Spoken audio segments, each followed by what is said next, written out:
Pulau Jawa di bulan-bulan tertentu tuh dari jauh laut itu kelihatannya asap.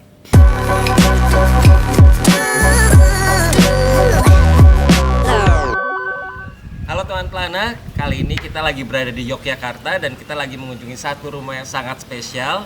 Dan kita akan ngobrol-ngobrol dengan pemiliknya, orang yang juga sangat spesial, yaitu seorang produser, sutradara, penulis, dan tokoh perfilman Indonesia, Dia Dinata. Rese ya. Tokoh-tokoh apa sih Andri Chong? Gak boleh begitu. Hai Andri, selamat datang di Jogja. Terima kasih, it's a beautiful house. Dan ini benar-benar rumah yang keren banget teh. Really? Sebelum kita ngupas lebih jauh ke lebih detail, aku pengen tanya sedikit tentang rumah ini, boleh ya? Boleh. Oke, ini rumah nih siapa yang punya ide teh bisa jadi different ini, berbeda ini? Karena aku kayaknya belum pernah lihat rumah dengan beragam nuansa yang dijadikan satu tapi bagus gitu loh. Boleh ceritain sedikit? Boleh. Jadi kan sebenarnya anakku lagi skripsi ya, dia udah lama tinggal di Jogja, nyewa villa, terus kita kalau berjodoh katanya kalau di Jogja tanah harus jodoh-jodohan. Ternyata ada jodoh, dapat tanah di sini dibangun jiwa. Terus aku gini, apakah ada hubungannya dengan membangun jiwa? Betul katanya gitu. Jadi dulu sesepuh yang membuka lahan di sini, ini kan di pinggiran Jogja ya, walaupun ke tengah kota cuma 20 menit. Bilang ini daerah ini khusus untuk membangun jiwa-jiwa manusia gitu yang tinggal di sini, makanya dinamain Bangun Jiwa. Jadi aku langsung yang seneng banget dengan filosofi itu.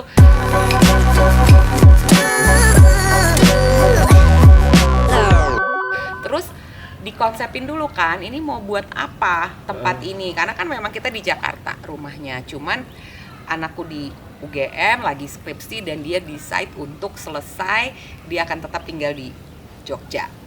Terus mau ngapain? Mau meneruskan passionnya di pedalangan, di gamelan, di musik tradisional dan filosofi Jawa. Jadi aku pikir bagus ya gitu. Tapi dia juga ingin memperkenalkan itu ke orang-orang. Lalu jadi orang bisa datang walaupun by appointment atau apa, nanti bisa diundang ke sini untuk belajar tentang wayang, musik Jawa dan filosofi Jawa misalnya. Intinya kayak gitu. Itu untuk apa ya? Itu food for the soul, ya kan? Bahasa Inggrisnya. Kalau kita dulu taunya it's food for the soul, tapi ya bangun jiwa. Betul. Jadi bangun jiwa. Terus anakku bilang, aku pengen punya tempat seperti pendopo, tapi karena ibu belum punya anak-anak yang sudah menikah, sebaiknya jangan beli pendopo antik. Maksudnya kita bangun dari awal aja, jadi ini dibilangnya kayak bukan joglo lah, ini ruang publiknya, ruang komunalnya gitu. Oke, terus berarti kan satu kita harus punya ruang publik kan, kebutuhannya itu. Terus abis itu aku juga nggak mau rumah yang gede-gede, capek ya ngurusnya ya. Jadi kita pengen berkebun karena di Jakarta kita juga berkebun, pengennya makan apa yang kita tanam. Jadi harus ada kebun sayurnya. Lalu kebutuhannya apa ya? Udah 3 kamar aja karena kita cuman anakku 2, aku dan suamiku. Anakku yang 1 di Jakarta, kalau emang ini kita bisa untuk special guest, bisa nginep atau apa, teman-teman dekat. Udah, jadi emang tempat untuk bangun jiwa dan istirahat ya gitu, karena istirahat adalah bagian dari membangun jiwa. Lalu apa ya yang harus dilakukan kalau kayak gitu? Ya udah, aku pertama-tama aku nyari-nyari dulu kita punya barang apa di Jakarta. Itu yang pertama kali aku lakukan. Ternyata kita menemukan banyak sekali peninggalan-peninggalan dari keluarga suamiku. Kayu-kayu tua, jati-jati Belanda, railing tangganya, terus jendela-jendela tua, kayu-kayu tua. Oke, jadi ini dikumpulin, ini mungkin bisa dipakai. Terus itu namanya kan reclaim material, walaupun udah ada yang pecah atau apa, tapi di Jogja aku percaya orang-orang bisa betulin dan kita bisa cat dengan warna yang aku suka gitu. Aku suka biru banget kan. Terus abis itu upcycle ya teh? Upcycle, reclaim material, di-reclaim kembali gitu kan. Terus semua kayak sebagian besar sih 50% furniture-nya juga reclaim. Terus abis itu aku mikir, tapi aku nggak mau rumahnya dari kayu, harus memotong kayu yang baru gitu kan. Tapi kalau rumah dari rumah lama, kita beli rumah lama kan nggak bisa bikin tingkat, karena aku mau menyisakan tempat buat kebun kan, tanahnya. Terus ya udah kita bangun dengan kebetulan suamiku kan bapaknya orang Yunani, jadi emang kita kalau liburan dulu ke sana ada jiwa Yunaninya seperti rumah aku di Ciputat, tapi anakku sangat Jawa ya, jiwanya sangat Jawa, anakku yang terkecil ini yang tinggal di sini. Jadi dikombinasi dengan Jawa, jadi detail-detail Jawanya aku ambil kayak pendopo atasnya, terus ibu harus pakai genteng Jawa. Tapi kan rumah Yunani rata atasnya, ya udah bagian pendoponya pakai genteng Jawa gitu. Terus apa yang mau aku pakai semua kalau bisa nggak ada bahan yang totally new, reclaim material, dan kalaupun baru harus sustainable yang dipakai materinya. Jadi aku cari ya semuanya dikumpulkan dari bahan-bahan yang lebih sustainable ya gitu.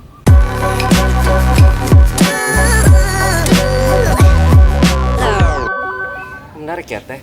Jadinya aku penasaran kenapa membangun rumah Teteh sangat mementingkan dan memilih bahan bangunan yang sustainable. Kenapa sepenting itu buat Teteh? Pertama-tama pengalaman, karena waktu rumah aku di Jakarta itu kan dengan kayu ya, jendela-jendelanya, pintunya segala macem. Aku merasa kayak aduh catnya ngeletek, kayak udah 10 tahun catnya ngeletek, terus kemudian kita harus krok dirapiin lagi gitu. Nggak kita ganti sih, karena pokoknya sebisa mungkin kita harus nggak motong kayu baru, pengalaman jadi kan.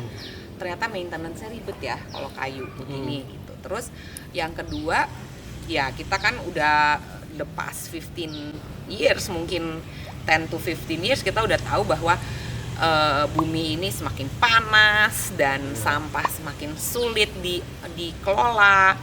Kita tuh udah ya kita sama-sama menjadi secara nggak langsung menjadi pemerhati lingkungan juga, berusahalah untuk berdamai dengan alam gitu. Jadi ya akhirnya kalau kita sampai bangun rumah lagi, kan aku waktu itu tahun 2006 itu kita waktu itu renovasi sih total, tapi ya nggak bangun dari fondasi. Nah sekarang ini mumpung bangun dari awal, dari fondasi segala macam, didesain dari awal, ya kalau bisa kita yang sustainable materinya, nggak motong pohon, nggak pakai kayu baru. Terus kalaupun pakai besi ya dia kan kuat ya gitu jadinya gitu. Kemudian ya menyisakan tanah buat lahan buat nanam sayur. Ya udah, jadi pokoknya ya secara holistik aja kita jalanin.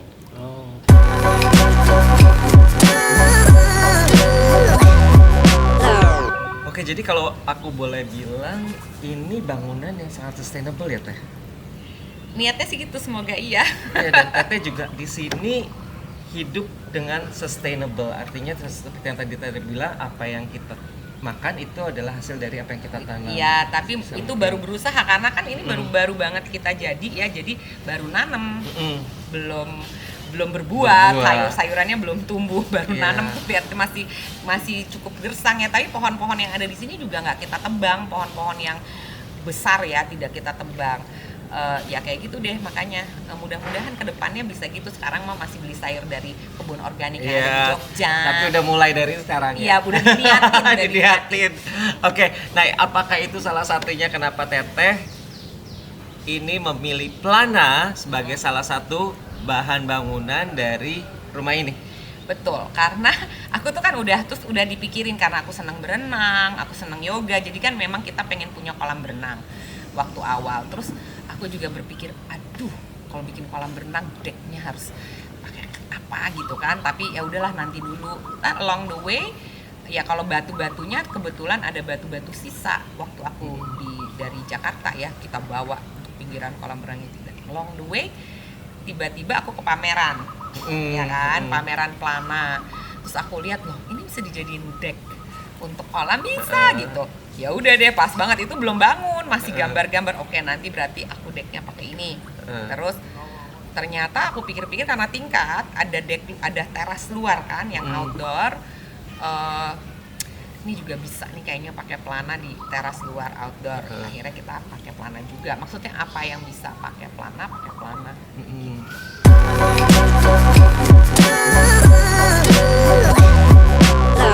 Nah Teh, aku penasaran. Satu, Teteh tuh tahu Plana dari mana? Dan value dari Plana apa sih yang bikin Teteh akhirnya memilih oke deh, gue pakai Plana gitu loh, untuk rumah baru gue di Yogyakarta?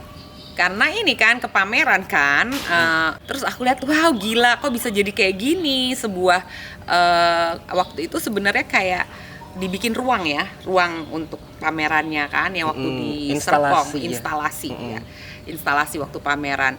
Terus aku baca-baca, lihat brosurnya, dan kemudian lihat Instagramnya. Padahal di Instagramnya waktu itu belum ada sama sekali bahwa ini bisa jadi ini bisa jadi itu. Tapi justru value-nya yang aku suka adalah menjelaskan bahwa tahu nggak sih plastik itu, single use plastik itu membuat bumi kita menderita. Tahu nggak sih kalau kita pakai sedotan, jadi kayak lebih mendidik itu kan value-nya ya. Seru banget sih campaign-nya kok lebih mendidik. Terus ternyata kan dibikinnya juga dari sampah plastik campur gabah. Yang mana kan memang aku tuh dengar cerita dari sahabatku yang dia waste engineering untuk waste ya, dan dia senang sekali berlayar, bukan orang Indonesia. Dia bilang, tapi kalau saya berlayar di Indonesia dari Kalimantan tuh menuju Pulau Jawa di bulan-bulan tertentu tuh dari jauh laut itu kelihatannya asap. Pulau Jawa itu kenapa? Karena petani di bulan itu, musim itu lagi musim panen, gabahnya dia bakar. Aku langsung gimana sih? Oh iya ya, karena Jawa banyak padi dan penghasil ini juga ya, petani ya, carbon footprintnya ternyata dibakar ya, walaupun itu dari organik, tapi kan tetap ya Pulau Jawa dari jauh terlihat seperti asap. Nah omongan dia itu yang aku langsung gitu, oh pakai gabah gitu. Jadi dia cerita itu sebelum aku tahu Plana pakai gabah kan. Jadi aku pikir oh pas banget ya gitu. Ya udah deh. Maksudnya it's a sustainable material, anti api. Cerita kan gue kan cerewet, kalau mau beli, maksudnya mau pakai barang kan harus tahu dulu semuanya, dijelasin anti api, sustainable, dari gabah, dari plastik, gabungan-gabungan yang memang harusnya di recycle ya kan. Betul. Cocok lah, ya udah pakai.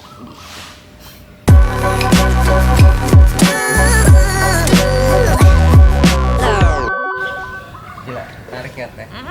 Seru deh. Maksudnya aku senang banget bahwa Tenia selain juga dikenal sebagai filmmaker, tapi ternyata punya concern yang beragam gitu loh. Nggak cuma soal humanity, nggak soal kesetaraan hak asasi, kesetaraan gender, tapi ternyata juga punya kepedulian terhadap alam kita, which is yang kombinasi yang buat aku keren sih.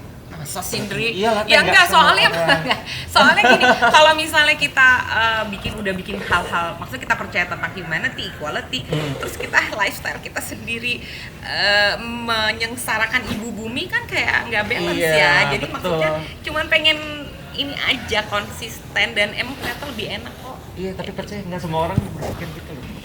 Most people think, gue pokoknya pengen punya rumah bagus, kalau bisa mungkin semurah mungkin, kenapa segala macam, udah cus beres, nggak urusan bumi ya nantilah, bukan masalah gue. Banyak sekali ya seperti masih gitu, tapi masih ada gitu. juga yang udah berubah. Mudah-mudahan kedepannya berkembang. Amin.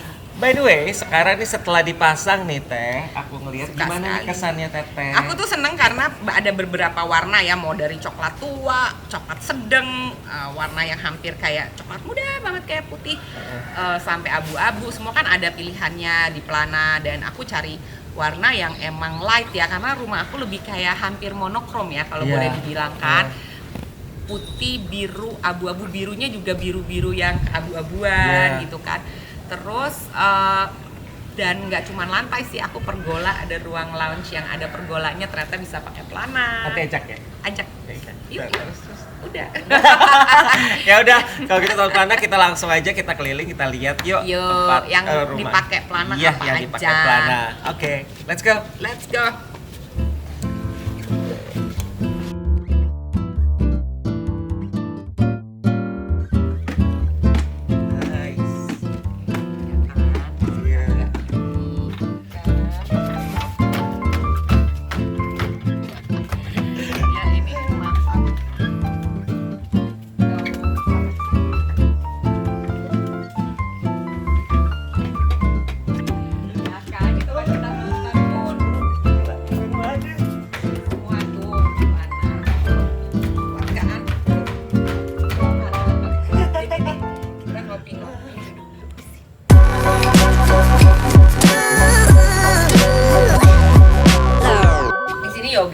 pagi karena sunrise dari situ naiknya timur.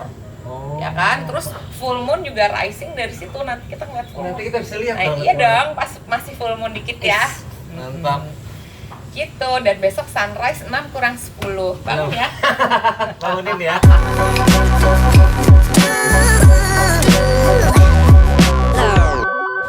Oke. Teteh udah pernah berenang? Udah dong, jacuzzi. Jacuzzi sama papa. Ya kan? Iya. Tapi gila ini desainnya keren banget sih, Teh. Ini semuanya nih. Iya, ini ruangan private kita karena kan kalau dari sana kan kayak kebuka banget. Ini kayak lebih private lah, bisa aku dan suami bisa ngobrol-ngobrol berdua tapi tetap outdoor. Cuman kayak ini kayak enclave gitu. Iya. Teh kalau itu Teh? Nah, itu pergola ruang lounge, semi open. Kalau mau nginep juga ada tempat tidur Cina nanti lihat. Nah, itu pergolanya pakai pelana juga. Atasnya kita tutup kaca ya, tempered glass. Oh. Tapi itu bawahnya teksturnya kan blok-bloknya pelana juga. Terus emang bersyukur sekali, bahagia dan berterima kasih karena kita kayak tetap udah dilindungi pohon-pohon ya. Iya. Yang udah dari dulu ada di sini. Oh iya, ini juga Teteh banyak pohon yang nggak tebang. Enggak Sini tebang. ya. Semua nggak ditebang. Semua nggak ditebang. Karena awalnya tuh ini pohon asli yang ada di sini nggak ada yang kita tebang karena yang lainnya bush. Tanah ini yang lainnya kayak apa sih? Kayak semak-semak. Semak-semak. Tapi pohon besarnya nggak ada yang kita tebang. Dan juga menjaga bumi. Iyalah, kalau ditebang gimana? Iya.